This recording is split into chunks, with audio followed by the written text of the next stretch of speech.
Hello, welcome to Rachel Paints Poorly. My name is Rachel and I paint poorly. Today I'm going to be painting Vincent van Gogh's Starry Night, originally painted in 1889. This video is actually a request. Yes, you can make requests. I was finally able to complete it because my library card was delinquent for having library books weeks past their due date or something, but now they have been returned and we are once more back in business. Also, I needed to finish this one right quick because my Van Gogh books are overdue. 2 things before we continue. Yes, you can make requests. 2, stay tuned after Van Gogh for some important announcements and updates about Rachel Paints Poorly 2021. While the other artists up to this point have encountered, for lack of a better term, challenges in their personal lives, none carry the same association as Vincent van Gogh. So the thing I decided to tackle right out of the gate was whenever you bring his name up, people are always like, Vincent van Gogh? Didn't he cut his ear off? Wasn't he crazy? And the answer is yes. However, Vincent was officially diagnosed at the St. Paul Hospital in Saint-Remy, France. Upon his arrival on May 8, 1889, and subsequent admission, Dr. Pyron recorded Vincent's details and diagnosis of epilepsy accompanied by acute insanity and hallucinations. However, for the past century or so, the term insanity has fallen out of medical terminology, though it persists in legal nomenclature and most frequently in everyday speech and in the media. So, was Vincent van Gogh insane? Yes, but only according to the standards of his day. If he were alive today, he would have received a different, presumably more accurate diagnosis. As it stands, we will never know the true cause of Van Gogh's atypical behavior. However, he has fallen victim to a favorite pastime of art historians: speculative diagnosis of historically important persons. I read that by 1973, 83 years since his untimely passing, there had been attempts to diagnose Vincent's illness by at least 93 publications. And that was almost 50 years ago, so I am quite confident that there have been many more since then. These include schizophrenia, epilepsy, or both, alcohol, and syphilis. Some were unable to pinpoint any pathological causes. In my research alone, I also encountered depression, epileptic seizures, delusions, lead poisoning, addiction to absinthe, a psychic crisis, a nervous breakdown, or the author chose to state the outcome of Vincent's behavior while hinting at an unnamed cause. There is one other theory that I think requires more in-depth discussion,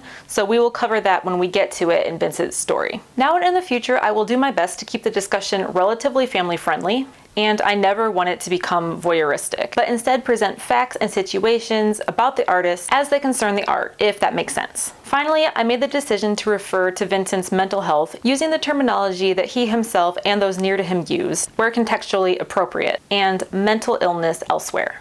Okay. Now that we are all on the same page, who was Vincent van Gogh and how did he come to paint what is perhaps his most famous work, Starry Night? Vincent van Gogh was born on March 30th, 1853, to Theodorus, a Protestant minister, and Anna, the daughter of a bookbinder, in the small Dutch village of Groot Zundert. Vincent was the oldest surviving child. An older brother had died at birth, born exactly 1 year prior and also named Vincent. 5 younger siblings followed.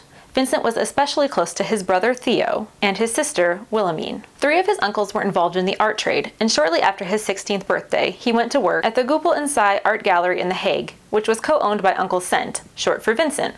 In 1873, Uncle Cent transferred Vincent to the firm's London branch, where he developed a passion for his landlady's daughter. At her rejection, he was thrown into a despair and became deeply unhappy in London. This would become a pattern found throughout his life. Vincent attaching himself to someone or something which he pursues with intensity, only to be sent on a downward spiral when encountering failure, whether perceived or actual. Uncle Cent responded to this first incident by sending him to Paris, but his dissatisfaction soon became apparent to the customers themselves, and he was dismissed in 1876. By 1877, Vincent had moved to Amsterdam, and while living with his uncle Jan, threw himself into his studies to become a minister. Bored with Latin and Greek and frustrated by the apparent lack of emphasis on the biblical teachings of compassion and love for your fellow men, Vincent was woefully unprepared for his state exams and theology. After failing the exams, Vincent went into evangelical missionary work, moving into the coal mining district of Bornage in Belgium in 1878. Here he took the example of living like Christ literally, living in poverty and giving away his money, food, and clothes to those he thought needed it more. His superiors were not impressed, and he was once again dismissed. The imagery of the suffering of the coal miners and their families stayed with him, however, and he created a series of images depicting the hardships he saw while living among them. It was after his dismissal from religious work that Vincent's passion for art came into the forefront. Encouraged by his brother Theo, Vincent began his artistic studies in 1880. However, Vincent encountered the same academic problems as before. That is, the emphasis on study and academic exercises. And he dropped out of the Académie Royale des Beaux-Arts before going on to quarrel with his cousin-in-law at the Hague school over making drawings from plaster casts. His relationships with his family members became quite strained. In addition to their concern over his apparent failure to take up a respectable profession and perceived erratic behavior, Vincent took up a relationship with an alcoholic prostitute known as Sine, whom he met wandering the streets of The Hague while pregnant and accompanied by her young daughter. Overcome with compassion, he moved Sine and her daughter into his home. In July 1882, Sine gave birth to her son. Although Vincent was not the father, he continued to support Sine and her children, and even considered marrying her. By early 1883, however, Sine had once more taken up drinking and went back into prostitution, and Vincent set about drawing and painting the working class people of The Hague. Once his relationship with Sine ended, Vincent returned to his parents' house and continued painting the impoverished peasant working class, completing The Potato Eaters shortly after the death of his father in March 1885. While he was quite proud of the piece, its dark colors and clumsy human anatomy sparked criticism from Theo, who managed the parish branch of what was formerly Goupil and Cie. With Theo's encouragement, Vincent began to study the work of other artists, such as Rembrandt and Frans Hals, and to look into color theory and the works of the newest artistic movement on the Paris scene, the Impressionists. In the spring of 1886, Vincent moved into Theo's small apartment in the Bohemian district of Montmartre. In the Bohemian quarter of Montmartre. Montmartre. Sorry, I don't speak French. Theo paid the rent and provided money for Vincent to live on. Throughout Vincent's career, Theo supported Vincent financially, and in return, Vincent sent paintings to Theo to display in the art gallery. Famously, Vincent only sold one work during his lifetime. Vincent greatly admired the work of Claude Monet and Edgar Degas. The dark colors of the Potato Eaters were replaced by bright greens, yellows, and blues, and his brushwork took on the rapidity employed by the Impressionists. Along with Impressionism, Vincent was also fascinated by the woodblock prints of Japan. His affinity for Japan stemmed from his belief that European art could benefit from adapting the perceived simplicity of the prints, and the erroneous view that Japanese culture was more accommodating towards artists, where artists lived and worked in supportive communities and didn't have to find buyers for their works. By February 1888, Vincent was tired of Paris and moved south to Arles, which he imagined was similar to Japan. He also hoped to found a utopian artistic commune there, where his artist friends could live and work without the pressure of the Paris art market. For this purpose, he rented a wing of the Yellow House and set about readying it for the guests he hoped would soon arrive. He also continued to paint, recording images of the few friends he made, the locations he frequented, and the seasonal activities of the rural peasants. In October of 1888, Paul Gauguin agreed to come to the Yellow House. Ecstatic, Vincent created a series of sunflower paintings with which he decorated the walls of the studio. Unfortunately, the relationship between the two men quickly soured, with a general incompatibility about the best way to paint, whether from life or from memory. After 2 months, Gauguin decided to cut his losses and leave. On December 23rd, he left the Yellow House without saying where he was planning to go. Vincent, suspicious that Gauguin intended to leave for good, followed him. An uneasy Gauguin spent the night in a nearby hotel, while sometime during the night Vincent, in a state of distress, cut off his left ear, wrapped it in a handkerchief, and took it to the brothel to give to a prostitute. He was returned home and found unconscious by the police, who had been alerted by the woman. Vincent was taken to the hospital and Gauguin left Arles. The two would never speak again. A report of the ear incident made its way onto the front page of the local paper. 2 weeks later, Vincent was released from the hospital and returned to the Yellow House. But in February of 1889, he entered another bout of paranoia and was hospitalized again. The people of Arles petitioned the authorities to lock up Vincent, claiming he was a public menace. In a letter to Theo, Vincent wrote, quote, "As far as I can judge, I am not actually mentally ill. You will see that the pictures I painted in the period between my 2 attacks are calm and no worse than others I have done. Having no work to do is more serious than its tiring effects." End quote. Nevertheless, after a period of forced hospitalization in Arles, Vincent admitted himself to St. Paul Hospital. Here, his painting took on the added weight of determination, as Theo wrote to his brother, quote, "Your latest pictures have made me think a great deal about your state of mind at the time when you painted them. All of them exhibit a forcefulness in the use of color that you never achieved before, which is curious in itself, but you have gone even further, and if there are painters who seek to establish their symbols by doing violence to form, then you are one of them in many of these paintings. But what work you must have been doing with your head, and how you ventured to the utmost limit, where one inevitably reels with giddiness." End quote. And it was in this new spirit, in June of 1889, that Vincent painted what would become one of his most famous works, Starry Night. And so, without further ado, let's get started, shall we? I have done another landscape with olive trees and a new study of the starry sky. Although I have not seen the new pictures by Gauguin and Bernard, I am fairly certain that these two studies are similarly conceived. When you see them sometime, I shall be able to give you a better idea about the things Gauguin, Bernard, and I often used to talk about and occupy ourselves with than I can do in words. It is not a return to Romanticism or to religious ideas, no, but via Delacroix one can express more of nature and the country by means of color and an individual drawing style than might appear. Vincent van Gogh. Unlike the other inhabitants of the asylum, Vincent had entered on his own accord, and was therefore permitted more freedoms. He was permitted to venture out of the hospital to paint, and Theo arranged for him to have a studio space separate from his bedroom. He began first by painting the vicinity of St. Paul, then the surrounding fields. As he went further, he encountered typical Mediterranean hillsides, sparse vegetation, olive groves, and especially cypress trees. The surrealism of their shapes fascinated him, and he set about capturing them in the twisted darkness of their forms. All of the new delights of the countryside came together in one imaginary scene, Starry Night. Authors Ingo F. Walther and Rainer Metzger have done an excellent job of summarizing the work, which I gave up hopes of improving on. They say, quote, "The artist is looking down on a village from an imaginary viewpoint. It is framed by his newly discovered motifs. At left, a cypress towers skywards. At right, a group of olive trees cluster into a cloud, and against the horizon run the undulating waves of the Alpilles." Van Gogh's treatment of his motifs prompts associations with fire, mist, and the sea, and the elemental power of the natural scene combines with the intangible cosmic drama of the stars.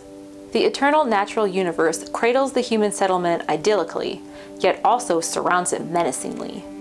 The village itself might be anywhere, Saint-Remy or Neuenen recalled in a nocturnal mood. Van Gogh's mountains and trees, particularly the cypresses, had hardly been discovered, but they seemed to crackle with an electric charge. Confident that he had grasped their natural appearance, Van Gogh set out to remake their image in the service of the symbolic. Interpretations of this painting are legion. Van Gogh was trying to summarize, and his resume juxtaposed natural, scientific, philosophical, and personal elements. Starry Night is an attempt to express a state of shock, and the cypresses, olive trees, and mountains had acted as Van Gogh's catalyst. More intensely, perhaps, than ever before, Van Gogh was interested in the material actuality of his motifs as much as in their symbolic dimensions." End quote. Starry Night was painted in June of 1889. In May of 1890, aware that a cure was not to be had at St. Paul, Vincent left the hospital in Saint-Remy and moved north, to Auvers-sur-Oise, near Paris, to be nearer to Theo and also to be under the care of Dr. Paul Gachet, where he continued painting. On July 27th, Vincent went into a favorite field to paint only to draw a revolver, point it at his chest, and pull the trigger. He passed 2 days later of an infection from the wound. Upon hearing the news, his brother Theo had rushed to the countryside and was with him at his passing. The theories and explanations for Vincent's death by suicide are many. A number of these attempt to probe beyond Vincent's mental health by looking at ideas held by a certain number of artists, writers, and philosophers, and comparing them with those held by Vincent. Walther and Metzger have done the same, and I think their interpretation deserves a closer look. What I'm offering here is a summary, but I'll link the book in the description down below. In a nutshell, Romanticism is the root cause of an opinion held by a great many 19th century artists. That is, the idea of the artist as martyr to the higher power of art. For those who might be unaware, Romanticism, as defined by Oxford Dictionary, is a movement in the arts and literature that originated in the late 18th century, emphasizing inspiration, subjectivity, and the primacy of the individual. Notable figures include the poets Percy Shelley, John Keats, and Lord Byron, and artists Francisco Goya, Eugene Delacroix, and William Blake. Life was seen as subservient to a higher power, art, and the rationalization of suicide stemmed from the belief that, quote, individual existence was valueless, and what mattered was to be exalted into the lofty heights of the idea, leaving one's physical self behind, as it were, end quote. Tragically, the appeal to Vincent was twofold. First, in line with Romanticism, was his thought that his own art was insufficient. Quote, in contemplating suicide, his fatal attraction was the keener because of his sense of the discrepancy between ideal greatness and his own tiny achievement, end quote. Second, Vincent's brother Theo had been providing his financial support while Vincent struggled as an artist. Vincent knew Theo was grappling with financial issues of his own and had considered moving himself, his wife, and young son to America, but would never actually do so because of his obligations to Vincent. Vincent was also aware of a truism that remains so in the present day, that the art market inflates the prices of pieces once the artist is dead. Quote, Van Gogh decided to kill himself in order to bequeath to Theo, and above all, Theo's son, Vincent's godson, a treasure trove of paintings that could only increase in value after his death, end quote. I think Walther and Metzger's argument is best wrapped up in these final lines. Quote, at this point, the line of thought comes full circle. Art was perfected through the death of the artist. The price of fame was death. But it was only physical death, the death of that part of the Van Gogh persona called Vincent, end quote. While I think the argument is not without merit and can in fact be quite convincing, sometimes I couldn't help but feel like the authors fell into the same trap that they chided previous art historians for falling into, the romanticism of Vincent's death by suicide. I don't think that was their intention, and I acknowledge that it is difficult to attempt to explain the thought process behind the action without coming across as going along with it. In that same vein, I also don't believe that it's the author's place to take a stance either for or against Vincent and the action he took. It is in the past, and passing judgment either way is frankly not helpful, and I don't believe adds to the discussion of Vincent's life and work. That being said, if you are living with thoughts of suicide, please know that there is help available for you. I have included a link to the National Suicide Prevention Lifeline available here 24/7 in the United States. If you are located elsewhere, please get in touch with your local mental health authorities. Before we move on, I'd just like to say that I know this is a lot, and it's different from my previous videos, but this is a part of art history. Anytime you're dealing with people, there will be aspects of their lives that are difficult, situations that don't end happily, physical and mental conditions that were handled poorly or incorrectly, decisions that were made and opinions that were held that we might disagree with or even find outright offensive. With Vincent van Gogh, we know the reputation that he has today, and that his art is also valued at shockingly high prices. It is said that he only sold one painting during his life, but in 1889 he had begun to receive some acknowledgement in the art world. He exhibited 2 paintings in the 5th Salon des Indépendants, one of which, Iris's, would go on to fetch a higher price at auction than any other work of art before, and again at the 6th Salon in March of 1890, this time exhibiting 10 pictures. Theo wrote to him, quote, your paintings in the show are very successful. Manet said your pictures were the best in the whole exhibition. Many other artists have spoken to me about them, end quote. Sadly, it would be up to Theo's wife, Jo, to carry on Vincent's legacy, as Theo's health rapidly failed him and he himself passed away less than 6 months after Vincent. Widowed at the age of 28 and caring for a son under a year old, Jo inherited all of Theo's possessions, including Vincent's works and the letters exchanged between the brothers. In 1891, she wrote in her diary, quote, as well as the child, Theo has left me another task, Vincent's work, getting it seen and appreciated as much as possible, keeping all the treasures that Theo and Vincent had collected intact for the child. That, too, is my work, end quote. To this end, Jo arranged exhibitions of Vincent's paintings and drawings, and sold a decent amount of works from the collection in order to increase his reputation. In 1905, Vincent's first large-scale retrospective took place at the Stedelijk Museum in Amsterdam, with a majority of the 474 works coming from the family's collection. The letters between the brothers she had published in 1914, the 3-volume Letters to His Brother, for which Joe provided most of the English translation. Joe's son, named Vincent after his artist godfather, was closely involved in the founding of the Vincent van Gogh Foundation in 1962 and the opening of the Van Gogh Museum on June 2, 1973. The museum holds the largest collection of works by Van Gogh in the world. Included in the 205 paintings, over 500 drawings, and 4 sketchbooks are The Potato Eaters and Almond Blossom, which Vincent painted for his newborn nephew. While I certainly wouldn't call Vincent's story a happy one, the story of his closest family and the love and appreciation they had for him and his art certainly is. Their support contributed to the growth of his fame and recognition, and to our appreciation of Vincent's work today. As Theo told Joe, quote, "Vincent is one of the most progressive of the painters, and even I, who am so close to him, find him difficult to understand. He holds such sweeping ideas on questions of what is humane and how we should regard the world, that one first has to relinquish all one's conventional ideas in order to grasp what he means. But one day he will be understood. When? That is the question." End quote. And there you have it, Starry Night by Vincent van Gogh. Thank you guys for making it through with me. I hope you learned something and you enjoyed the experience. I enjoyed making this video. Hopefully that's obvious, even though it was quite difficult at times. Just a few quick things to wrap everything up, because this is the first video of the new year, and I want to let you all in on what I was up to the last week or so of 2020 when there was no video. Also, where the channel is headed in the next year and what you can do to be a part of it. Starting now. I was in line for the drive-thru at Dunkin' Donuts and the strain was just too much for my fingernail and it broke. Luckily, I always carry a pair of nail clippers, so it was nothing I couldn't handle, and I suggest you try doing the same. For Christmas, it's my thing to bring dessert, and I pride myself on making the white cake from Southern Living magazine each year.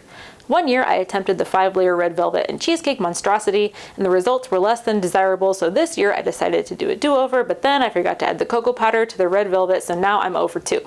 Our Christmas tree got really crusty really fast because I'm pretty sure that the tree guys forgot to cut the trunk fresh before they tied it to our car, and it couldn't drink any of the water I kept trying to give it, so we had to toss it already, ending a beloved family tradition where we keep the tree in the house well into January and then only toss it when it gets too crusty. Now, on to the channel. One of the reasons I started this channel was to put my art history degree to some use for your viewing pleasure. In December, I switched things up a bit with the Christmas-oriented content, but rest assured there are plenty of masterpieces left to mangle, and I will be continuing to do so. So my current intention is to occasionally mix things up a bit with some art, artist, or seasonal inspired videos. My main goal is to create fun, interesting, and educational videos that y'all want to watch, and your feedback is really appreciated. Your views, likes, and subscriptions are all really good indicators, but if you want to get really involved, please comment. Let me know what you like, what you didn't like, what you think needs improved, and what you want to see in the future. And if you don't like the idea of putting me on blast publicly in the YouTube comments, feel free to DM me on Instagram at RachelPaintsPoorly. Thank you so much for watching. Until next time,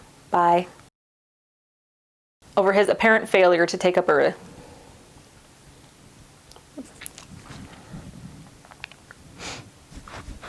Maybe I'll like put my hand up or something.